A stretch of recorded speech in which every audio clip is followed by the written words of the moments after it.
Frédéric, bonjour. Célébrer cette année le centenaire du débarquement des troupes américaines en France qui sont venues prêter main forte sur le front.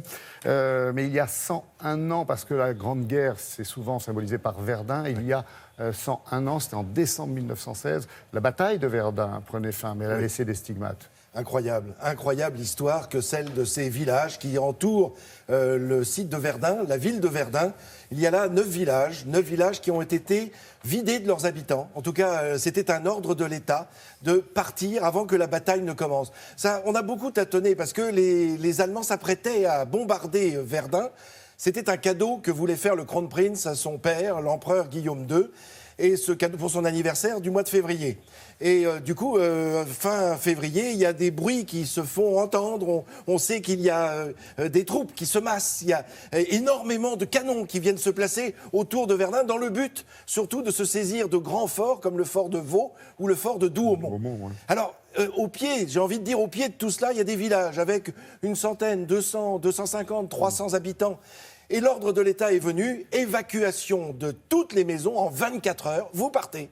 On va essayer de vous reloger, mais ça va être impossible. Donc les uns et les autres vont partir où ils le peuvent, quelquefois à l'autre bout de la France, et ne reviendront jamais. C'est pour ça que les images que l'on va voir dans un instant sont d'une importance extrême. Il y a peut-être, parmi les téléspectateurs qui nous regardent, des gens qui ont leur famille, qui proviennent de cette région, et on a absolument besoin d'avoir encore des traces de ces familles aujourd'hui. Alors, ces villages ont été détruits, 9 ont été détruits, et 6 n'ont jamais été reconstruits. C'est la volonté de l'État. On a conserver ces villages à l'identique.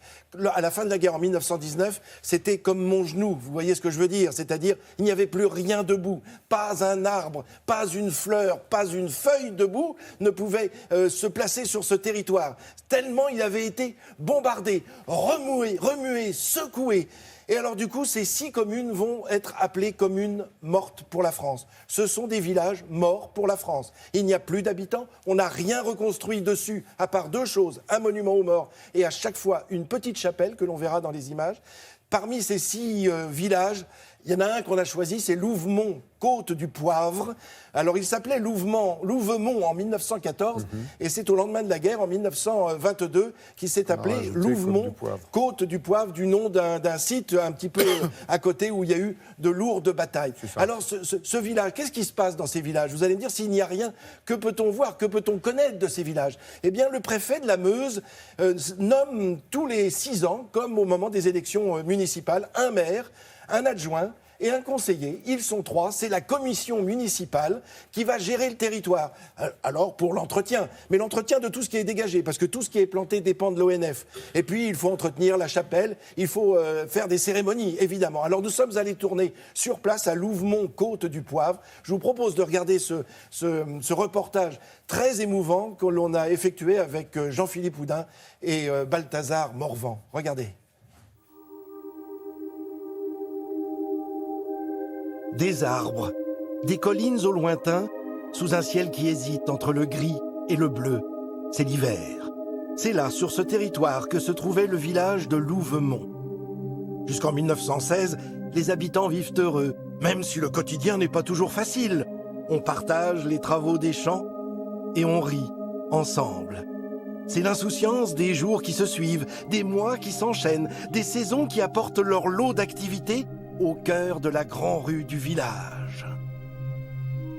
Et puis tout à coup, les bruits de guerre se rapprochent. Les bombardements commencent. Les premiers dégâts sont visibles. La mairie-école est éventrée par un obus. À l'étage, on aperçoit les bancs et les pupitres, tout juste abandonnés par les enfants.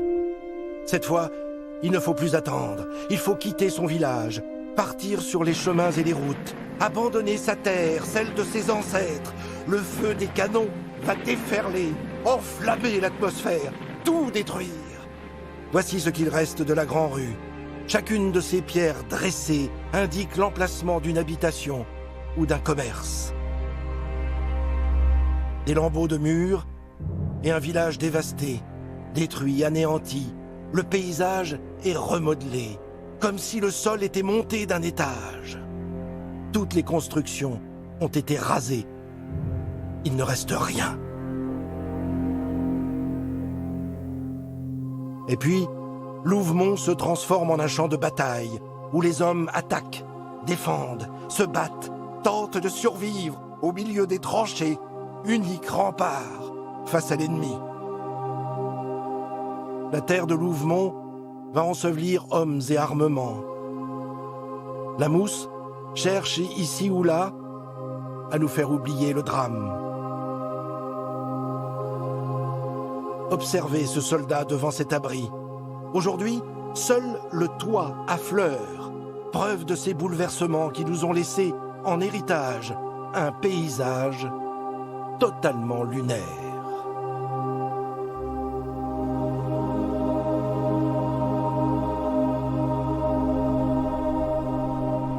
Cette terre conserve la mémoire de ces villageois obligés de fuir leurs maisons, leurs voisins, leurs amis. Une terre qui a vécu cette effroyable bataille, une terre gorgée de sang et de larmes, une terre qui veille désormais sur nos soldats, sur nos frères, dans un silence assourdissant.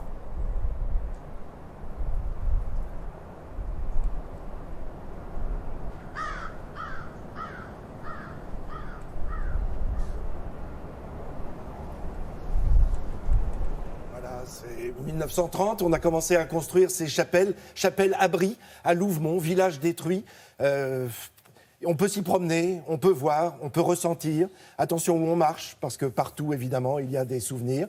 Et puis, voilà, ce village détruit, mais qui est mort pour la France, comme les 6 autres dans la Meuse. Il y en a d'autres en France aussi. Un grand merci au docteur Long, qui est le maire de Louvemont, qui nous a permis de filmer, de découvrir et de faire découvrir et partager ce village.